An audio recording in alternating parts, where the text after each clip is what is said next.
U.S. President Donald Trump kickstarts his official visit to the Middle East. First stop is Saudi Arabia, where Trump arrived at around 9:50 a.m. local time or 2:50 p.m. Malaysian time.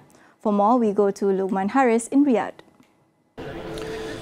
Right, thanks Farhana. So the first day of the official visit of US President Trump to Saudi Arabia. Trump, as you've mentioned just now, landed at Riyadh International Airport this morning, Saudi time, that's around 9 a.m, where he was greeted on the tarmac itself by none other than the Crown Prince of Saudi Arabia, Mohammed bin Salman, which is something that's quite of a rarity regardless of which world leader comes to visit this country, perhaps signifying the close relations between these two nations, as well as maybe increased hope and extra effort put in by both parties to ensure that some deals materialize during this short visit. But we've been made to understand that Trump's schedule is not as packed on day one. What we know is that he did have a discussion with MBS, Mohammed bin Salman, on a multitude of issues, some of which were not shared with the journalists here, after which he actually paid a visit to the King of Saudi Arabia, King Salman, for a short discussion, and he participated as well in the Saudi Investment Forum. Not many details have been shared as yet with journalists here. We have about 300 plus journalists from across many countries across the world. Details have been quite scarce, to be honest with you, because of security reasons, logistical reasons, etc.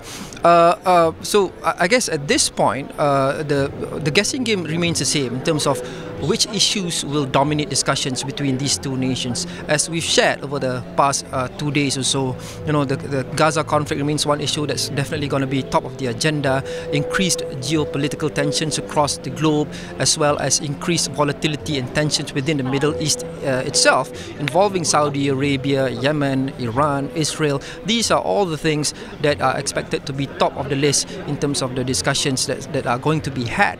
But one priority is, of course, economic and investment agreements. It is said that both countries expect from each other certain level of pledges in terms of investments towards one another. As we've known, Saudi Arabia has already pledged to invest $600 billion into the US over the next 4 years. This is shortly after it announced an arms purchase from the US amounting to about $3.5 billion. Qatar, shortly before the arrival of Trump in Saudi, also pledged arms purchase from American companies amounting to around $1.5 trillion US. And Trump is also said to court more investments, and so do the Saudis, Qataris and Emiratis. So it's all a numbers game as far as we know now, in terms of both parties, or all four parties rather, Qatar and UAE, wanting more investments from one another for different reasons. But of course, this is also